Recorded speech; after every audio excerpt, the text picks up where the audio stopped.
ఆదికాండము 33 అధ్యాయము. యాకోబు కన్నులెత్తి చూచినప్పుడు ఏశావును అతనితో 400 మంది మనుష్యులను వచ్చుచుండిరి. అప్పుడతడు తన పిల్లలను లేయా రాహేలులకును 2 దాసీలకును పంచి అప్పగించెను. అతడు ముందర దాసీలను వారి పిల్లలను, వారి వెనుక లేయాను ఆమె పిల్లలను, ఆ వెనుక రాహేలును ఏసేపును ఉంచి, తాను వారి ముందర వెళ్ళుచు తన సహోదరుని సమీపించు వరకు 7 మార్లు నేలను సాగిలపడెను.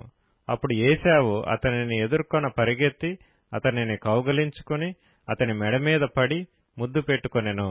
వారిద్దరూ కన్నీరు విడిచిరి. ఏశావు కన్నులెత్తి ఆ స్త్రీలను పిల్లలను చూచి, వీరు నీకేమి కావాలనని అడిగినందుకు అతడు, వీరు దేవుడు నీ సేవకునికి దయచేసిన పిల్లలే అని చెప్పెను.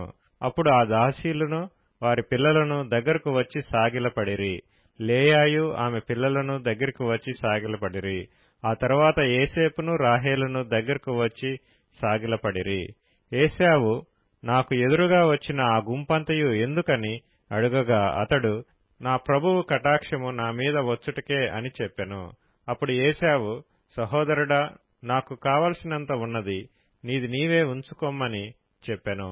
అప్పుడు యాకోబు, అట్లు కాదు, నీ కటాక్షము నా మీద నున్న ఎడల చిత్తగించి నా చేత ఈ కానుక పుచ్చుకొనుము. దేవుని ముఖము చూచినట్లు నీ ముఖము చూచితిని. నీ కటాక్షము నా మీద వచ్చినది గదా, నేను నీ యొద్దకు తెచ్చిన కానుకను చిత్తగించి పుచ్చుకొనుము. దేవుడు నన్ను కనికరించెను, మరియు నాకు కావలసినంత ఉన్నదని చెప్పి అతని బలవంతము చేసెను.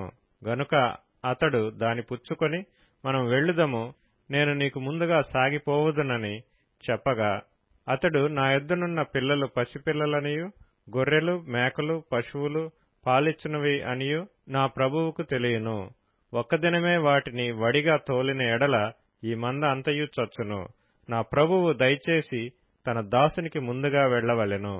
నేను నా ప్రభువునొద్దకు శేయీరునకు వచ్చు వరకు నా ముందరనున్న మందలు నడవగలిగిన కొలదిని, ఈ పిల్లలు నడవగలిగిన కొలదిని వాటిని మెల్లగా నడిపించుకుని వచ్చేదనని అతనితో చెప్పెను. అప్పుడు ఏశావు, నీకిష్టమైన ఎడల నా యొద్దనున్న ఈ జనులలో కొందరిని నీ యొద్ద విడిచిపెట్టుదునని చెప్పగా, అతడు, అది ఏలా, నా ప్రభువు కటాక్షము నా మీద నుండనిమ్మనెను.